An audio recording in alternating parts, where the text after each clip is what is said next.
तो दोस्तों, आपका फिर से एक बार स्वागत है हमारे चैनल में।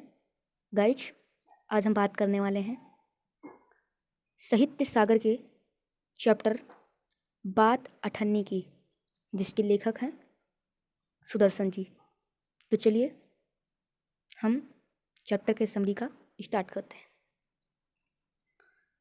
तो इस चैप्टर को सुदर्शन जी ने लिखा है। सुदर्शन जी का वास्तविक नाम बद्री नाथ है। इनका जन्म सियालकोट वर्तमान पाकिस्तान में जो है 1895 में हुआ था। इन्होंने उर्दू में प्रकाशित होने वाले दैनिक पत्र आर्य गजट के संपादक के रूप में कार्य किया। मुंबई में 16 दिसंबर 1967 को इनका निधन हो गया। इनका दृष्टिकोण सुधारवादी था। इनकी पहली कहानी हार की जीत थी, जो सन 1920 में सरस्वती में प्रकाशित हुई थी। पुष्पलता, सुप्रभात और सुदर्शन सुधा पनघट इनके प्रसिद्ध कहानी संग्रह तथा परिवर्तन, भागवंती, राजकुमार सागर प्रसिद्ध उपन्यास हैं। सुदर्शन की भाषा सहज, स्वाभाविक, प्रभावी तथा मुहादार है। सुदर्शन को गद्य और पद्य दोनों में महारत हासिल थी। आप इनके अनेक फिल्मों की पटकथा और गीत भी लिखे हैं। ठीक है, इन्होंने बहुत ही फिल्मों और पटकथा की गीतें भी लिखी है। और जो बात अठन्नी की है, तो इन्होंने भी इसी चैप्टर का स्टार्ट किया है। चैप्टर है बात अठन्नी की। इस चैप्टर में होता क्या है? इस चैप्टर में एक रसीला नाम का एक नौकर है, जो कि इंजीनियर बाबू जगत सिंह के यहाँ एक नौकर था। 10 रुपये वेतन था। गांव में उसके बूढ़े पिता, पत्नी, एक लड़की और 2 लड़के थे। इनका सबका भार उसी के कंधों पर था। वह सारी तनख्वाह घर भेज देता, पर घर वालों का गुजारा न चल पाता। उसने इंजीनियर साहब से वेतन बढ़ाने की बार बार प्रार्थना की, पर वह हर बार यही कहते कि अगर तुम्हें कोई ज़्यादा दे दे तो अवश्य चले जाओ, मैं तनख्वाह नहीं बढ़ाऊंगा। वह सोचते, यहाँ इतने सालों से हूँ, अमीर लोग नौकर पर विश्वास नहीं करते, पर यहाँ सभी किसी ने संदेह नहीं किया। यहाँ से जाऊँ तो शायद कोई 11-12 दे दे, पर ऐसा आदर ना मिलेगा। वो यही सोचता कि अगर मैं यहाँ से चला जाऊँ तो कोई मुझे बड़ी 11 रुपया दे देगा, 12 दे देगा, पर यहाँ का इतना आदर और सम्मान मुझे कहीं नहीं मिलेगा। जिला मजिस्ट्रेट शेख सलीमुद्दीन इंजन बाबू के पड़ोस में रहते थे। उनके चौकीदार मियाँ रमजान और रसीला में बहुत मौत्री थी, जो कि एक मौत्री मतलब दोस्ती थी। दोनों घंटे साथ बैठते, बातें करते। शेख साहब फलों के शौकीन थे, रमजान रसीला के फल देते। इंजीनियर साहब मिठाई के शौकीन थे, रसीला रमजान को मिठाई देते। यानी कि जो शेख साहब थे वो फलों के शौकीन थे, तो रमजान फल लाया करता और रसीला को दे देता। और इंजीनियर जो थे वो मिठाई के शौकीन थे, तो रसीला मिठाई लाता और रमजान को मिठाई दे देता। एक दिन रमजान ने रसीला को उदास देखकर कारण पूछा। पहले तो रसीला छिपाता रहता, फिर रमजान ने कहा, कोई बात नहीं है तो खाओ, सौगंध। रसीला ने रमजान का हट देखा तो आंखें भर आई। बुरा घर से खत आया है, बच्चे बीमार हैं और रुपया नहीं है, तो मालिक से पहले दी जाने वाले धन मांग लो, कहते हैं कि 1 पैसा भी नहीं दूंगा। उसने कहा कि मालिक से मैंने पहले उधार रुपए मांगने की कोशिश की, तो उन्होंने कहा मैं 1 भी पैसा नहीं दूंगा। रमजान ने ठंडी सांस भरी। उसने रसीला को ठहरने के संकेत किया और आप कोठरी में चल गया। ठीक है, वो मतलब कि उसको ठहरने के संकेत दिया और अपने आप वो कोठरी में चल गया। थोड़ी देर बाद उसके कुछ रुपए रसीला के हथेली पर रख दिए। रसीला के मुंह से एक शब्द भी नहीं निकला।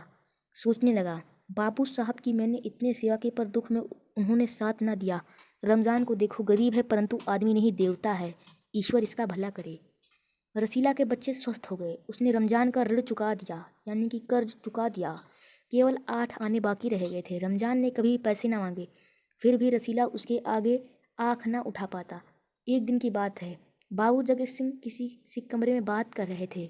रसीला ने सुना, इंजीनियर बाबू कह रहे हैं, बस 500 इतनी सी रकम देकर आप हमारा अपमान कर रहे हैं। हुजूर मान जाइए, आप समझे और मेरा काम मुफ्त किया है। रसीला समझ गया कि भीतर रिश्वत ली जा रही है। सोचने लगा, रुपया कमाने का यह कितना आसान तरीका है। मैंने सारा दिन मजदूरी करता हूँ, तब महीने भर बाद 10 रुपये हाथ आते हैं।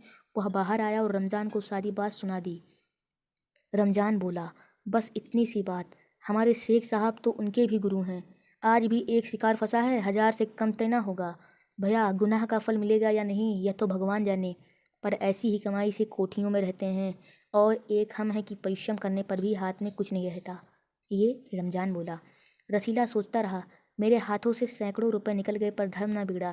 एक एक आना भी उड़ाता तो काफ़ी रकम जुड़ जाती। इतने में इंजीनियर साहब ने उसे आवाज़ लगाई, रसीला दौड़कर 5 रुपए की मिठाई ले आओ। रसीला ने 4.5 रुपए की मिठाई खरीदी और रमजान को अठन्नी लौटाकर समझा कि कर्ज उतर गया। बाबू जगत सिंह ने मिठाई देखी तो चौंक उठे। यह मिठाई 5 रुपए की थी। हुजूर 5 की है। यह मिठाई 5 रुपए की थी। बाबू जगत सिंह बोले कि यह मिठाई 5 रुपए की है। तो रसीला बोला, नहीं हुजूर, ये सिर्फ 5 ही रुपए की है। रसीला का रंग उड़ गया। बाबू जगत सिंह समझ गए। उन्होंने रसीला से फिर पूछा। रसीला ने फिर वही दोहराया। रसीला ने फिर वही कहा कि हुजूर यही 5 रुपए का है। उन्होंने रसीला के मुंह पर एक तमाचा मारा और कहा, चल मेरे साथ चल जहाँ से लाया है। हुजूर झूठ कहूँ तो रसीला ने अभी अपनी बात पूरी भी ना कही थी। इंजीनियर बाबू चिल्लाए, अभी सच और झूठ का पता चल जाएगा। अब सारी बात हलवाई के सामने ही कहना। मतलब कि वो कहता है कि चलो अब वही सब बात हलवाई के सामने ही कहना कि तुम कितने रुपए का मिठाई लाए हो। ठीक है। उसके बाद होता है, अब कोई रास्ता ना बचा था। वह बोला, माई बाप गलती हो गई। इंजीनियर साहब की आंखों से आग बरसने लगी। उन्होंने निर्दयता से रसीला को खूब पीटा, फिर घसीटते हुए पुलिस थाने ले गए। सिपाही के हाथ में 5 नोट रखते हुए बोला, मनवा लेना, लातों के भूत बातों से नहीं मानते। दूसरे दिन मुकदमा शेख सलीमुद्दीन की कचहरी में पेश हुआ। रसीला ने तुरंत अपना अपराध स्वीकार कर लिया। उसने कोई बहाना ना बनाया। चाहता तो कह सकता था कि यह साजिश है, मैं नौकरी नहीं करना चाहता इसलिए हलवाई से मिलकर मुझे फंसा रहे हैं। पर एक और अपराध करने की साहस वह न जुटा पाया, यानी कि उसे एक और अपराध ना कर जा सका और उसने अपना अपराध स्वीकार कर लिया। उसकी आंखें खुल गई थी। हाथ जोड़कर बोला, हुजूर मेरा पहला अपराध है, इस बार माफ़ कर दीजिए, फिर गलती ना होगी। शेख साहब न्यायप्रिय आदमी थे। उन्होंने रसीला को 6 महीने की सज़ा सुना दी और रुमाल में मुँह पोंछा। यह वही रुमाल था जिसमें एक दिन पहले किसी ने 1000 रुपये बांध कर दिए थे। फैसला सुनकर रमजान की आंखें में खून उतर आया। सोचने लगा, यह दुनिया न्याय नगरी नहीं, अंधेर नगरी है। चोर पकड़ी गई तो अपराध हो गया। इस असली अपराधी बड़ी बड़ी कोठियों में बैठकर दोनों हाथों से धन बटोर रहे हैं। उन्हें कोई नहीं पकड़ता। रमजान घर पहुंचा। एक दासी ने पूछा, रसीला का क्या हुआ? 6 महीने की कैद। यानी कि एक दासी ने पूछा, रसीला का क्या हुआ? तो रमजान ने बोला, 6 महीने की कैद। फिर दासी ने बोला, अच्छा हुआ, वह इसी लायक है। रमजान ने गुस्से से कहा, यह इंसाफ नहीं, अंधेर है। सिर्फ एक अठन्नी की तो बात थी, यानी कि सिर्फ 50 पैसे की तो ही बात थी।